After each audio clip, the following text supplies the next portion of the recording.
Pareil, tu fais du contenu quali sur TikTok, genre bien filmé, des trucs avec des montages, tout ça, et les gens ils s'en battent les couilles. Et ce que tu postes sur LinkedIn, entre guillemets, tu le mets sur Insta, même si ça fait moins de vues. Tu verras, quand tu auras 35 ans d'expérience professionnelle, tu verras que les mots arrivent un peu plus facilement, quoi. Et sur un live d'1 heure, je pouvais faire plus 1000 abonnés, quoi. Et j'ai pris un rush. Et donc, j'ai arrêté aussi les réseaux, principalement à cause de ça, parce que j'avais plus le temps de rien. Et pareil, je voulais pas que mon image en pâtisse.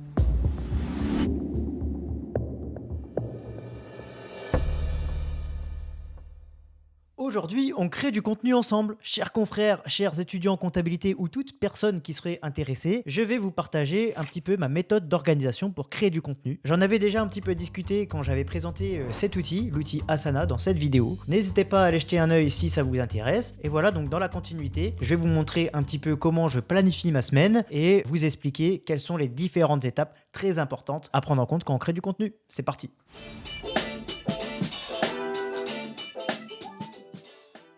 Au passage, un petit mot pour vous rappeler que cette vidéo fait partie d'une playlist dédiée à la création de contenu. Pour ceux qui me découvrent, je suis expert comptable mémorialiste et surtout, je suis passionné par la création de contenu. Dans cette playlist, je vous partage un maximum de conseils, de tips, de bonnes pratiques pour vous aider à vous aussi vous lancer. Si ce type de contenu vous intéresse, eh bien écoutez, abonnez-vous, ça fait toujours plaisir. Et sans plus attendre, la suite de la vidéo. Pour commencer, on va faire une petite analogie avec un dossier en comptabilité classique, une mission de présentation annuelle. Vous allez avoir pas mal d'étapes à réaliser avant de sortir votre bilan. Révision, contrôle des seuils, supervision, compte rendu de mission, vérifier que tout est bien déclaré en EDI, en IS, etc. Mais la plupart du temps, vous n'allez pas tout faire tout seul. Moi, dans mon cas, par exemple, je vois que je vais garder la supervision, l'édition des comptes annuels, les comptes rendus de mission et le rendez-vous avec le client. Le reste, ça va être délégué. Par exemple, c'est pas moi qui vais faire la révision. La plupart du temps, quand vous êtes expert comptable, vous avez des équipes qui travaillent pour vous. Mais si vous êtes tout seul, bon bah voilà, tout ça, ça va être entre guillemets pour votre pomme. Donc ici, pour ceux qui l'ont pas remarqué, on est dans Asana, donc l'outil que j'avais présenté dans cette vidéo. Si vous voulez aller la voir, n'hésitez pas. Pour la création de contenu, sachez que vous pouvez vous organiser exactement de la même manière avec des tâches à réaliser pour atteindre un objectif final. Moi, je considère que mes objectifs sont par semaine, donc je vais choisir un thème. Ici, par exemple, c'est pour faire écho à l'actualité avec un arrêt qui est sorti sur les plus-values des biens d'exception, donc les biens précieux. Je vais utiliser ce thème-là pour faire une vidéo YouTube donc qui va parler de plus-value sur les montres et de la même façon, j'ai plusieurs tâches à effectuer pour traiter de ce thème. Le but, ça va être une vidéo YouTube, un post Instagram, un post LinkedIn et un TikTok. Et pour ce faire, j'ai plusieurs étapes. Déjà, je vais devoir planifier la chose. Donc ça va être la première partie qu'on va regarder ensemble. Et je vais devoir faire le script, le tournage, le montage et la miniature. Et donc ici, on commence par la planification. Et c'est là que j'attire votre attention. Vraiment, prenez le temps de prévoir. La planification, c'est vraiment sous-estimé alors que c'est ce qui va vous permettre de tenir sur la durée. Et surtout, supprimer de la charge mentale parce que si vous pouvez vous lever le matin sans vous demander ce que vous allez faire aujourd'hui, franchement c'est une bénédiction. Donc je vous partage tout de suite un planning que je fais avec Google Agenda. En rouge c'est les plages horaires que je réserve à ma création de contenu pour YouTube, donc le script ici et le tournage. En violet c'est toutes mes missions traditionnelles de comptabilité, donc là la supervision de mes dossiers. Pour les mails je garde la couleur violette parce que c'est les mails de mes clients en comptabilité. En noir c'est tout ce qui va concerner TikTok et en bleu ici c'est tous les rendez-vous de conseil que j'ai réussi à obtenir justement grâce à ma stratégie de création de contenu. Parce que mon but, moi, dans la vie, c'est plutôt de faire du conseil que la mission traditionnelle de comptabilité, même si, bon, il faut faire les deux. Moi, j'aime faire plus de conseils. Donc, j'ai essayé de mettre en place cette stratégie pour ça. Donc, en fait, avec Google Agenda, ce qui est top, c'est que vous pouvez mettre en place des plannings de rendez-vous réservables. Donc, moi, je propose 3 missions, le rendez-vous découverte, l'heure de conseil, la simulation automobile. Et en fait, ça, c'est top parce que vous allez avoir, du coup, un calendrier directement disponible sur votre lien en bio et vous allez pouvoir réserver des créneaux ici. Donc là, par exemple, j'ai des rendez-vous de réserver, mais il faut savoir que ces plages horaires, je peux quand même prévoir des trucs dessus. Par exemple, le vendredi soir, c'est un créneau que je réserve à la planification de la semaine suivante. Et le vendredi après-midi, c'est aussi là que je fais quelques TikTok. Et ben, c'est pas parce que j'ai placé ça sur mon agenda que les gens ne vont pas pouvoir réserver un créneau sur cette plage. Et ça, c'est dû à quoi? Tout simplement parce que ici, quand j'ai prévu mon rendez-vous, j'ai fait attention à me mettre en disponible. Ça veut dire que quelqu'un qui voudrait réserver pour vendredi 14 mars, il peut toujours, il voit pas en fait ici. Par contre, il peut pas réserver le matin parce que le matin, j'ai pas mis des plages horaires disponibles pour ces rendez-vous-là. Je fais attention de vraiment prévoir mon contenu dans la semaine avec des méthodes sur lesquelles de toute façon on va revenir un petit peu plus tard. Donc admettons que la planification c'est fait. Maintenant, eh bien on va passer au script.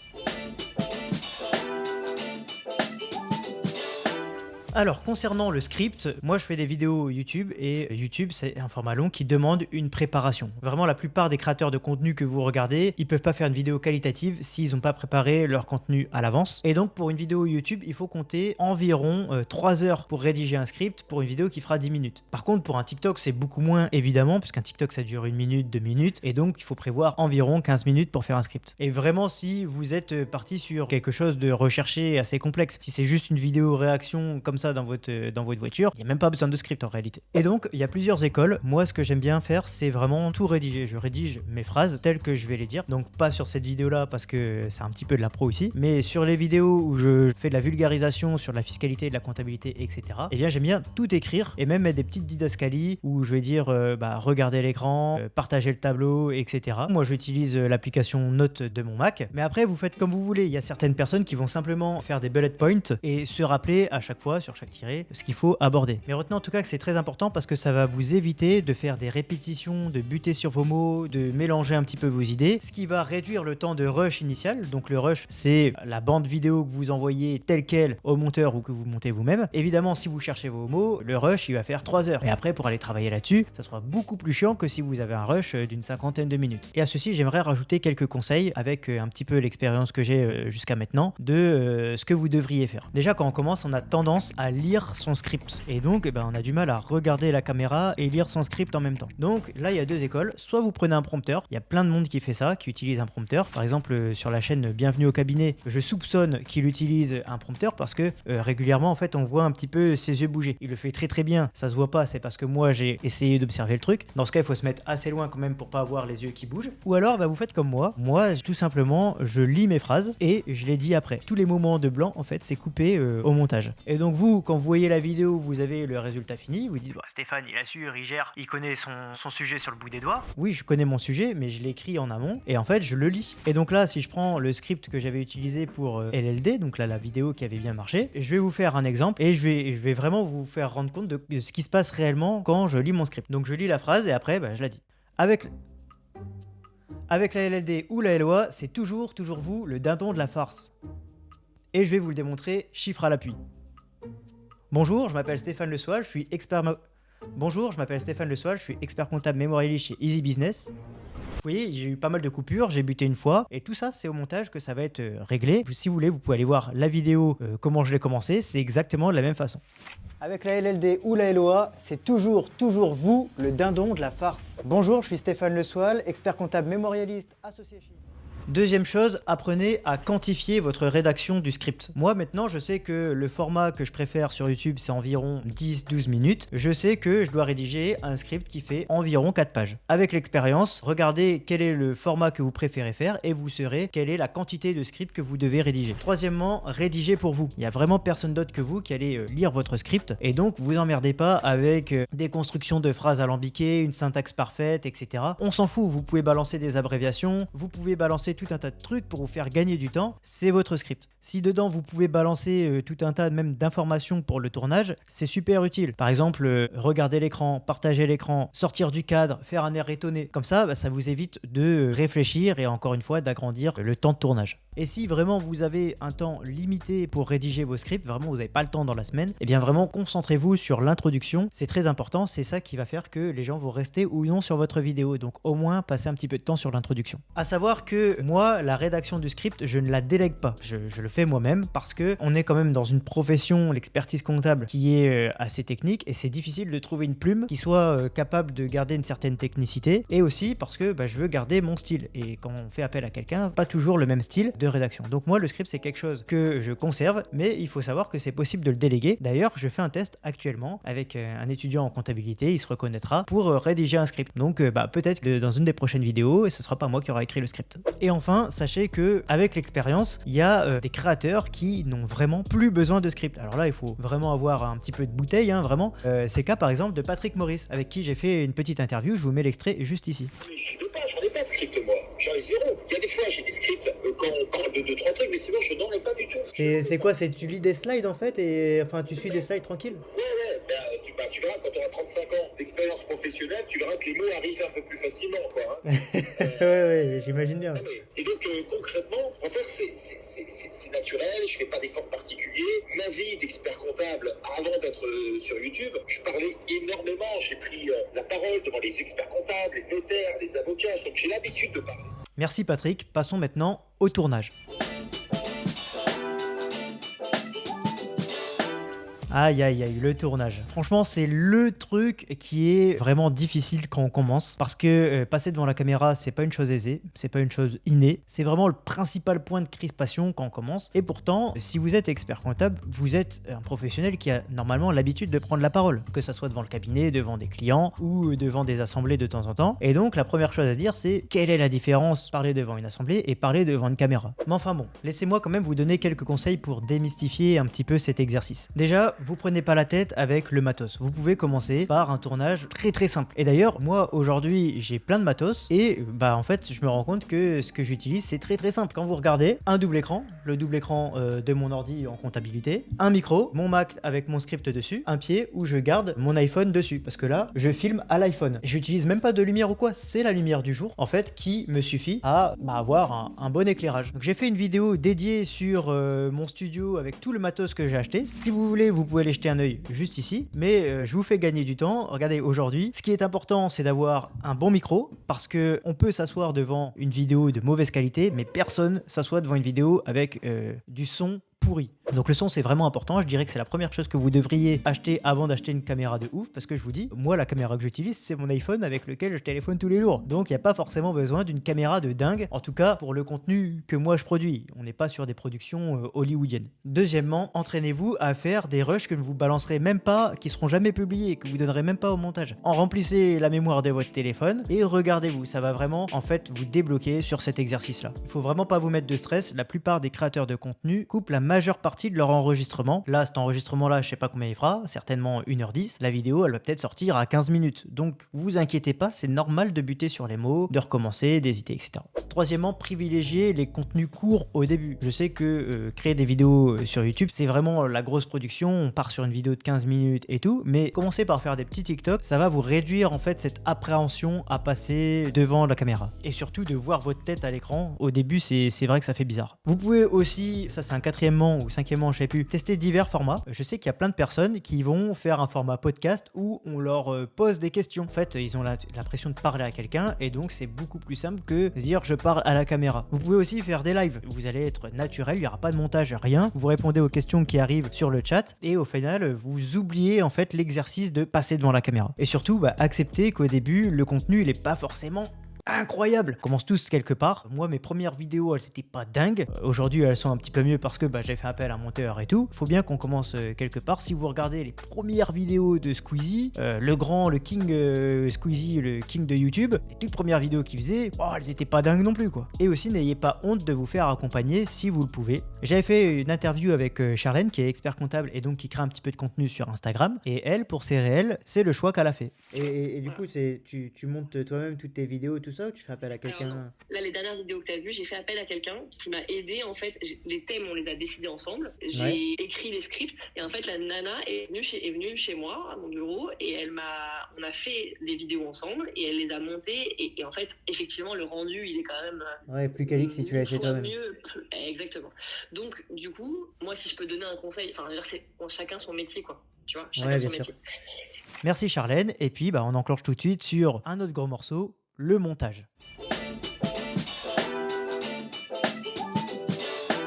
Alors, le montage de vos vidéos, c'est très simple. Si vous faites des vidéos courtes, que ça soit TikTok ou des réels, vous pouvez vous en sortir assez facilement avec CapCut. C'est une application qui est vraiment excellente. Tout le monde utilise cette application aujourd'hui. Je pense que c'est de loin le leader sur le marché. C'est l'application développée par TikTok. C'est ultra efficace. Il faut compter environ 30 minutes sur un TikTok qui va durer 1 minute 30. En fonction bien évidemment du tournage. Par contre, si vous voulez vous lancer sur de la vidéo longue comme YouTube, c'est très simple. Votre principale préoccupation, c'est de trouver un monteur. Trouvez un monteur le plus tôt possible. Et il n'y a vraiment pas débat. Si vous voulez monter vous-même vos vidéos de ce type-là, ça peut vous prendre entre 1 et 2 jours pleins. Le montage, c'est une activité qui est vraiment très chronophage, très technique. Si on veut un beau résultat, il faut quelqu'un qui ait de l'expérience. Et nous, on est expert comptable, on n'est pas monteur. Il faut garder un petit peu d'humilité de temps en temps. Et puis même, rappelez-vous vos cours de DCG, DSCG, avec la chaîne de valeur, de Porter, etc. Il faut se concentrer sur notre cœur de métier, gagner de l'argent avec notre valeur ajoutée, et tout le reste, il faut externaliser. Et quand je vois une activité comme le montage qui peut me prendre 1 à 2 jours par semaine, eh bien, le calcul, il est vite fait. Mais un monteur, ça va aussi vous donner son avis, ça va pouvoir rajouter des effets visuels de ouf auxquels vous n'auriez pas pensé, rajouter des sous-titres s'il y en avait besoin, ça va optimiser le son. Vraiment, c'est l'une des premières personnes que vous devez avoir dans votre entourage le plus rapidement possible si vous vous lancez sur YouTube. Il faut compter environ 350 à 400 € pour une vidéo comme je fais habituellement. Donc format 10-12 minutes sans non plus beaucoup d'effets spéciaux, d'After Effects, etc. Puisque tout ça, ça prend du temps. Si vous voulez passer par un monteur pour faire vos réels, vos TikTok, il faudra compter entre 30, 60, voire 80 € par TikTok. Je vous expliquais un peu comment ça marchait le script, le tournage, le montage, la miniature. Donc moi je suis sur YouTube, je fais des miniatures YouTube, c'est moi-même qui les fais, avec un certain talent ou pas, à savoir qu'il y a aussi des monteurs qui vous le proposent, et aussi des media makers, donc des personnes spécialisées là-dedans. Et voilà, vous avez fini votre semaine de création de contenu, à savoir que ici la diffusion, tout peut être complètement automatisé, je vous invite vraiment à le faire. Il y a plein d'applications qui vous permettent de le faire, comme Buffer, Hootsuite, Opus Pro. D'ailleurs, j'ai fait une interview avec Yann Dos Santos, donc qui est expert comptable, et lui, il utilise une application qui s'appelle Opus Pro. Il m'avait fait une petite démo rapide, je vous la partage ici. Merci Yann. En fait, ça se passe comme ça. Tu poses alors soit ton lien YouTube, soit tu montes ta vidéo, genre ta vidéo longue que tu vas avoir. Et en fait, après, ça te les découpe. Par exemple, ici, ça te les découpe en plein de petits clics. Et après, genre, tu mets un cœur, genre à celui que t'aimes bien, tu mets à celui que t'aimes pas. Genre, moi, je lui ai demandé de le mettre comme ça pour qu'on voit nos deux têtes, parce que sinon, tu sais, ça met que sa tête à lui en grand ou des choses comme ça. Et après, ça te met le texte. Et si je veux publier, je fais là, publish on social. Et là, j'ai du coup tous mes liens, sauf mon TikTok, il en accepte que un. Du coup, des fois, je dois bouger. Donc, si c'est pour le podcast, je clique ça. Après, tu fais genre, tu peux le programmer. Et tu vois, ce que je fais maintenant, c'est que je le programme aujourd'hui. Je me le mets encore dans 3 mois et encore dans 3 mois. Comme ça, je sais que j'ai déjà potentiellement des trucs qui vont tomber sans même que je le sache, tu vois. Et du coup, ce que j'ai vu sur TikTok Tu aussi. recycles tes anciens contenus, quoi. Ouais, et sur TikTok, le truc, c'est que quand tu regardes les stats un peu, c'est que t'as 95% des gens qui regardent ton contenu, c'est des pour toi, tu vois. Des gens qui te suivent pas. Donc, au pire, le gars, tu lui rebalances le bordel, ben, t'en as 2 qui vont le revoir, ils vont être saoulés, mais tu t'en fiches, c'est pas grave, tu vois. Et genre là, j'ai pris l'abonnement annuel, je sais plus, c'était genre 110 balles, tu vois. Donc, je me suis dit, vas-y, 110 balles, le gain de temps, il est énorme. Voilà, si vous êtes arrivé jusqu'ici dans la vidéo, c'est que vous êtes très enthousiaste à l'idée de créer du contenu. Et donc, on entre dans une partie 2 qui est consacrée plutôt à vous et au fait de ne pas vous surestimer. J'entends par là que quand on veut se lancer dans la création de contenu, souvent, on est très enthousiaste au début et on a beaucoup d'ambition. Et le problème, c'est qu'on peut vite se laisser déborder par ces ambitions-là. Moi, je l'ai vécu et je le vis d'ailleurs aussi encore actuellement parce que bah là, je rédige mon mémoire et c'est une activité qui me prend énormément de temps. Mais en fait, tout le monde le vit un petit peu. Ouais, donc la progression en un an, elle est monstrueuse. Mais par contre, va faire toutes les lettres de mission, va faire tous les mandats. Non mais. Ah non, mais oui, après, il faut assumer derrière, quoi. Il faut assumer derrière et j'ai pris un rush. Va faire les créations, va faire les sessions de fond, va faire. Je me suis fait déglinguer et donc j'ai arrêté aussi les réseaux. Principalement à cause de ça, parce que j'avais plus le temps de rien, et pareil, je voulais pas que mon image en pâtisse. J'étais dans mon canapé, tranquillou, en train de manger, et là je me dis, au fait, combien de temps il me reste pour valider mon oral, parce que j'avais validé mes écrits depuis 2 ans, et je me dis, mais au fait, combien de temps il me reste? Ah ouais, on est fin juillet, j'ai jusqu'à fin août, parce que sinon je perds mes écrits. Il faut vous garder des marges de manœuvre et aussi du temps pour absorber vos nouveaux clients. À savoir qu'il existe aussi des méthodes qui vous permettent de mieux vous organiser. C'est le cas par exemple du batching. Le batching, c'est une méthode qui consiste à regrouper toutes les mêmes actions sur une même plage horaire. Comme ça évite le temps perdu, passer d'une tâche à l'autre, ça évite la procrastination aussi et ça améliore grandement la concentration. Moi par exemple, c'est ce que je fais le vendredi après-midi avec ma création, avec mes TikTok. Je fais 3 TikTok d'un coup ici, comme ça voilà, je suis tranquille pour la semaine. J'ai tout balancé ici. Vous avez aussi ce qu'on appelle le time blocking. Donc c'est que mentalement vous allez réserver des plages horaires, enfin mentalement réellement même, vous allez réserver des plages horaires qui ne vont jamais bouger. En fait, votre inconscient va vous préparer automatiquement. Par exemple, je sais que le lundi matin, je fais mes scripts. C'est un temps bloqué dans mon agenda. Le week-end, par exemple, le samedi ou le dimanche, je sais que je vais commencer ma semaine par la rédaction d'un script et en fait, j'y pense. Et quand j'arrive le lundi matin pour rédiger mon script, j'ai déjà quelques curiosité qui sont venus pendant le week-end, etc. Et en plus, je sais que le lundi matin, je suis vachement efficace. C'est le moment où mon cerveau il fonctionne plus vite qu'ailleurs. Et donc, j'ai bloqué ici un temps réservé au script. Et tout le monde sait que le lundi matin, c'est pas la peine de me poser un rendez-vous ou quoi que ce soit. Je rédige mes scripts. Pareil pour le mercredi après-midi. Je suis en studio ou chez moi. Je fais le tournage de mes vidéos YouTube. Et enfin, troisième méthode qui, moi, m'aide beaucoup, c'est ce qu'on appelle la consommation. Un mélange de consommation et de action. Et là, tout simplement, c'est de savoir quel est votre temps d'écran. Est-ce que vous connaissez votre temps d'écran quotidien? Moi, je le connais, il est environ de 5 heures. Tout le monde va bondir.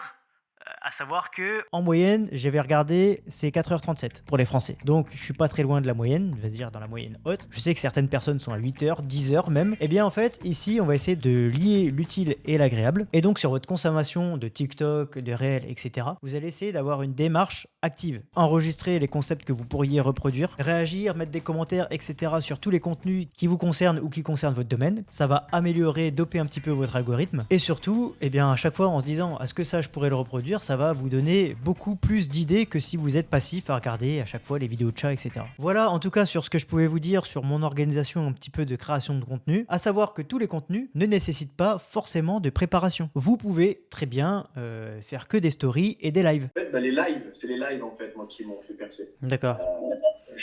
Si demain je fais un live, c'est un peu comme, c'est un peu la définition de l'inbound marketing, hein, c'est que tu vas hameçonner et après tu vas transformer.